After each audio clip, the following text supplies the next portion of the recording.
Welcome to another episode of Learn English Through Funny History. Today, you're not a king, not even a knight. You're a stable boy. The horse? Yeah, he has the sword. You just feed it oats. Your name doesn't matter. You clean up horse poop for a living. That's all anyone needs to know about you. That and the fact that you're 15, smell like wet hay, and haven't had a full night of sleep since the day you were born. You live behind the castle, technically in the stables, but it's really just a corner with less rat activity. You sleep on hay. You dream of different hay.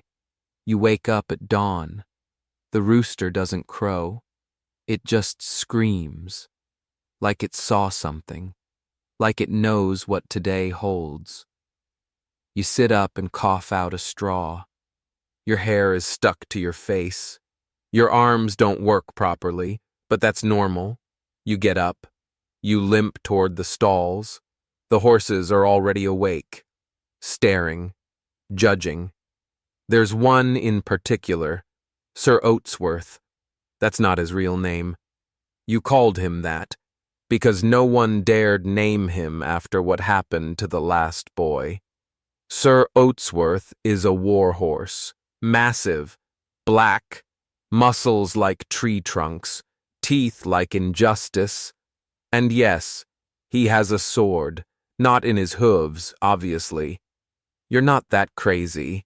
It's strapped to his side like a knight, and he knows how to use it. Somehow. No one talks about it. Everyone just works around him.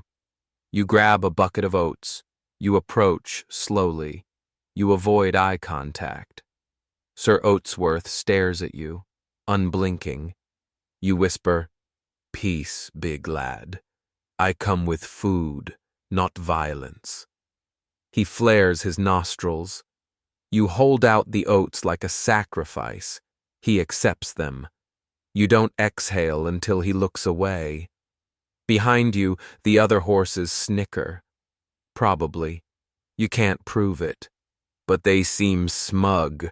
You shovel manure for an hour. You don't remember starting. You just blink, and suddenly you're ankle deep in horse crimes. The night captain storms in. "Boy!" he yells. You freeze. He glares at you like you've stolen a horse and set fire to a chapel. You're taking Sir Oatsworth to the field. He's due for drills. You want to scream. Instead, you say, "Yes, sir." He tosses you the reins. Sir Oatsworth does not like being led. He tolerates it, like a king tolerates peasants. You walk beside him. He walks slightly faster, just enough to make you look like you're chasing him. You reach the training field. The other squires stare. Some cross themselves. You lead Sir Oatsworth to the edge of the circle. You try to tie his reins to a post. He snaps it in half just by existing near it. A knight approaches with a practice sword. Sir Oatsworth watches him. The knight bows. Sir Oatsworth bows back, then kicks the sword out of his hand. You pretend not to see it. The drill begins. The knights spar. Sir Oatsworth observes, like a general, occasionally snorting in what you think is disapproval. Then someone drops their blade. It skids across the dirt, stops right at Sir Oatsworth's hooves. Everyone freezes. Sir Oatsworth lowers his head. He picks up the sword with his teeth. The field goes silent. You whisper, "Please, no." He charges. The field explodes in chaos. Knights scream. Squires dive for cover. One man tries to hide behind a barrel and immediately gets kicked through it. Sir Oatsworth gallops with terrifying grace, sword gripped tightly in his mouth, eyes blazing with the righteous fury of an animal who knows exactly what he's doing. You do not know what to do, so you just yell, Drop it! Drop the sword, Sir Oatsworth! He does not. He slices a practice dummy clean in half. Everyone stops to stare. Someone claps, then stops clapping when Oatsworth turns his head. You consider running, but then again, where? You'd have to outrun a warhorse with a sword. No. You decide to try the ancient art of bribery. You grab a bag of apples from the supply crate and slowly approach. Okay, you say, in the most soothing voice a boy covered in manure can produce. We're all friends here. I have apples, you have a sword, you have... We can work something out. Sir Oatsworth stops.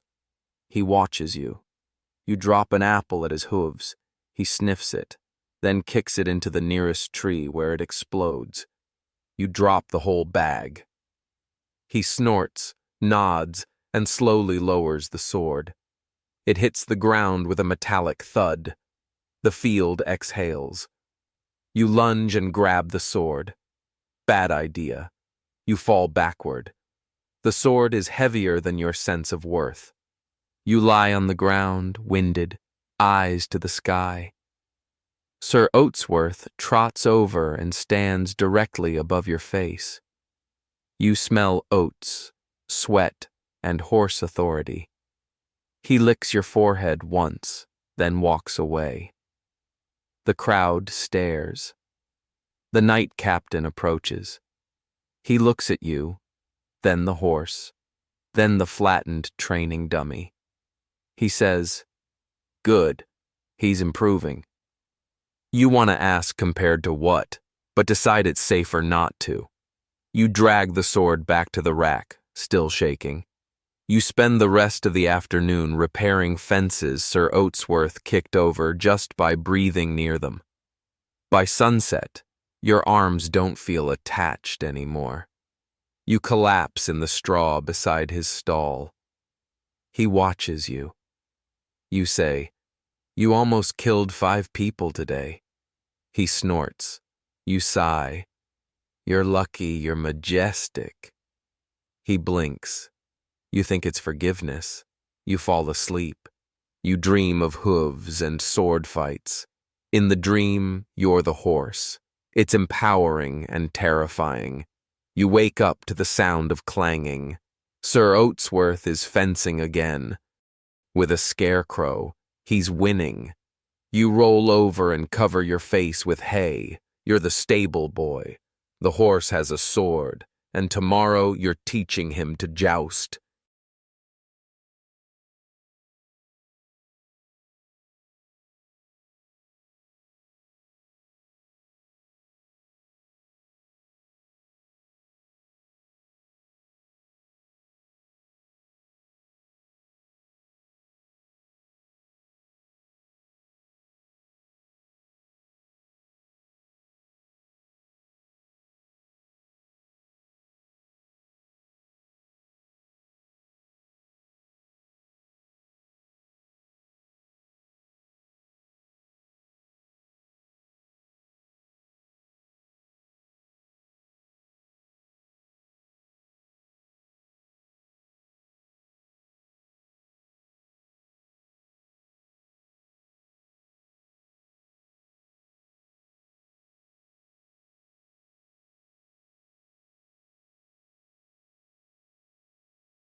You instantly regret it, but you made it.